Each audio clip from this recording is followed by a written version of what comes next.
Loggers. The threshold has been crossed. 100 of you now walk these liminal paths with me. But the deeper we go, the stranger it gets. And I need more loggers to help document the descent. Subscribe now and become part of the growing archive. When we reach 500, the next door opens. What waits beyond is something I can't face alone. Join the logs. Stay aware. Stay afraid. Let's dive into today's story.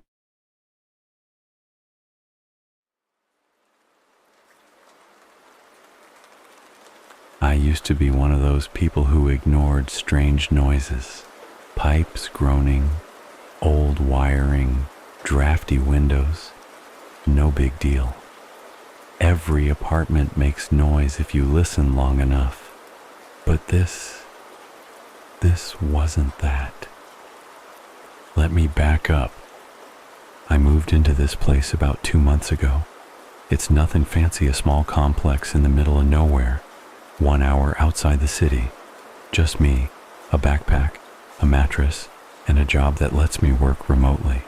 It was exactly what I wanted. Quiet, cheap, and isolated.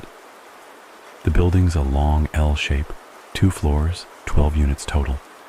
I'm in 201, second floor, far end. My only neighbor on that side is 202, which has been vacant since I got here. Across the hall is 203, where a quiet woman named Angela lives with a cat that never stops meowing at night. That's it. The rest of the units are on the other wing, except 103. Unit 103 is directly below me. The first night I heard knocking, not on my door from below. It started around 2:30 a.m. 3 knocks, then silence, then 5 more, spaced out, like someone knocking on wood in no particular rhythm. Not fast, just methodical. I figured someone downstairs was building furniture or something. Annoying, but whatever. I put in earplugs and went back to sleep. The next night, same thing. This time I counted. 3 knocks, pause, 2, then 7, then silence. Then a single knock directly under my bed. Not the floor, not the wall. Directly under my bed. I froze. I'm on the second floor. There's no crawl space, no basement, nothing. Just unit 103 beneath me. I remember thinking, maybe it's some kind of pipe. Maybe something in the building shifted. But the timing, the rhythm, it felt deliberate. Like someone down there knew exactly where I was lying. I asked Angela about it the next day. She looked tired, like she hadn't slept in a week, and just shook her head. "You heard it too?" she asked. I nodded. "Don't go down there," she said. "Just trust me." I laughed, thinking she was kidding. She wasn't. Later that day, I went downstairs. 103 doesn't have a name on the mailbox. No mat, no decorations. Just a door identical to mine with a keyhole and a brass number plate. It looked off. The wood around the doorframe was slightly darker than the others. Not rotting, just stained. Like it had absorbed something over time. I knocked, just to see. No answer. But when I leaned in to listen, I heard breathing. Faint, raspy. Just beyond the door. Long inhales. Short, choking exhales. I left immediately. Over the next week, things escalated. The knocking didn't stop. It became routine. Every night at 2:30 a.m. sharp, it would start. First beneath the bed, then along the wall behind my desk, then under the bathroom sink. Always spaced out. Always slow. Never rushed. Like it had all the time in the world. And then came the scratching. Not loud, not violent, just the sound of nails dragging lightly across drywall, sometimes up by the ceiling, sometimes low to the floor. Once, and I swear to God I'm not making this up, I heard it inside the wall, like something was crawling between the studs, dragging its fingers behind the paint. Angela stopped answering her door. The cat stopped meowing. And that same week, I saw someone standing outside 103. I say someone, but honestly, I'm not sure what I saw. It was just before sunrise. I'd been up all night again and was pacing near the stairwell when I looked down and saw a figure just outside 103's door. Not moving, not knocking, just standing there. Tall, thin, head tilted like it was listening. I blinked and looked again. Gone. I don't know why I didn't leave. Maybe part of me wanted to understand. Maybe I thought I could solve it like a haunting that could be explained away. I started researching the building. No deaths, no missing people, no weird history. But 103? No one's rented it for over 11 years. The property manager told me that with a smirk. Said, "We just never bothered to list it again."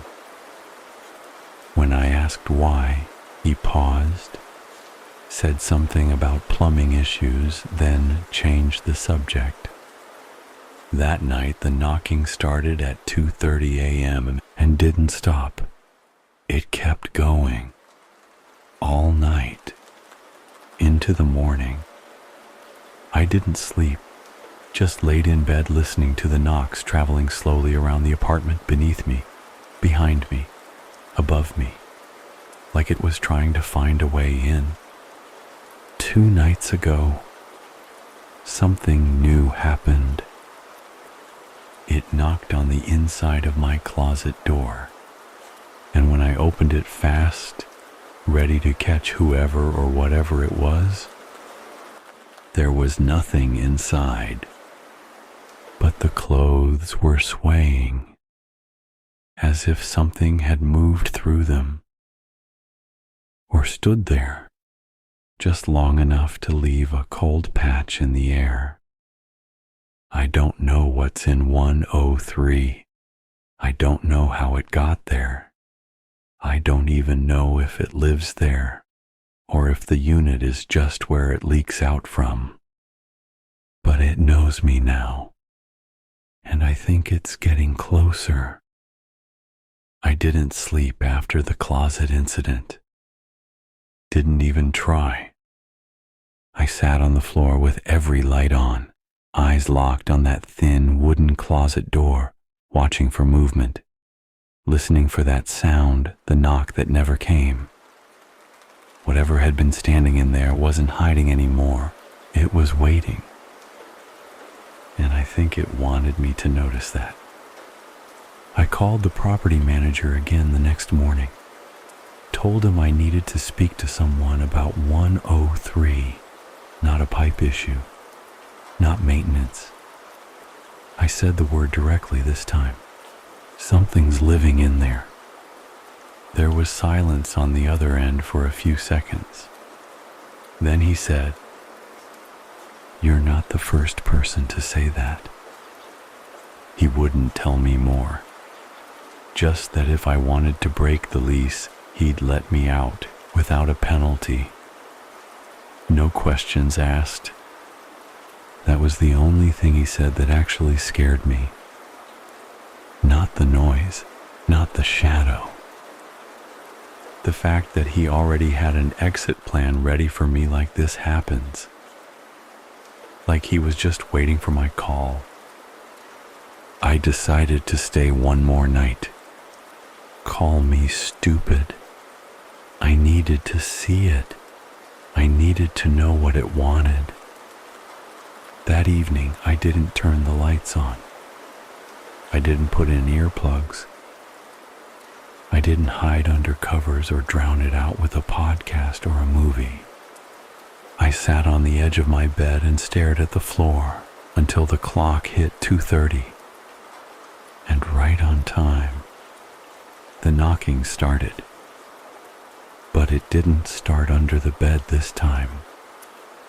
It started on my ceiling, right above me, like it had switched floors. Like something heavy was walking barefoot in the attic, except there's no attic, just the roof. Then it moved down the walls, into the floor. Soft thumps, deliberate, pacing. Then it stopped. I waited, barely breathing. The silence dragged on so long I almost thought it was over, until I heard my front door unlock. I leapt up and flipped the lights on.